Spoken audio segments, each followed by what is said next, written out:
Mufaro's Beautiful Daughters, an African Tale.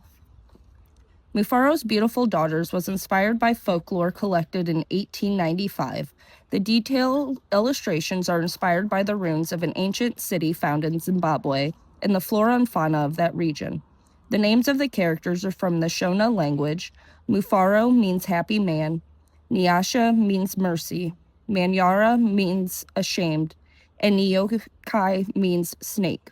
The author wishes to thank the African American Institute and the Zimbabwe Mission for their helpful assistance in the research of this book.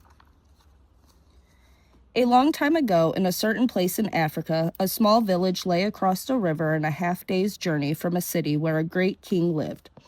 This man was named Mufaro, and he lived in this village with his two daughters, who were Manyara and Nyasha. Everyone agreed that Manyara and Nyasha were very beautiful. Manyara was almost always in a bad temper. She teased her sister whenever their father's back was turned, and she had been heard to say, "Someday, Nyasha, I will be queen, and you will be a servant in my household."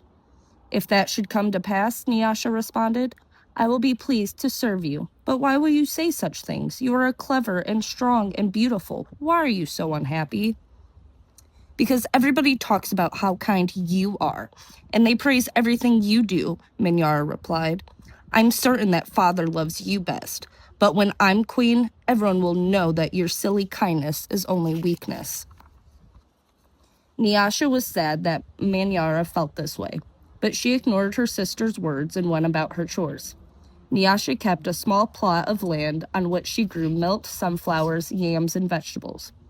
As she always sang as she worked, she said it was her singing that helped her crops more bountiful than anyone else. One day, Nyasha noticed a small garden snake resting beneath a yam vine. "Good day, little Nyoka," she called him.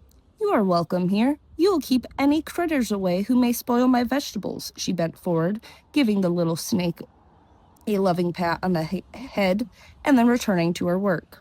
From that day on, Nyoka was always at Nyasha's side when she tended her garden. It was said that she sang all the more sweetly when he was there.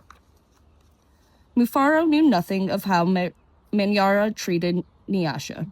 Nyasha was too considerate of her father's feelings to complain, and Manyara was always careful to behave herself when Mufaro was around. Early one morning, a messenger from the city arrived. The great king wanted a wife. The most worthy and beautiful daughters in the land were invited to appear before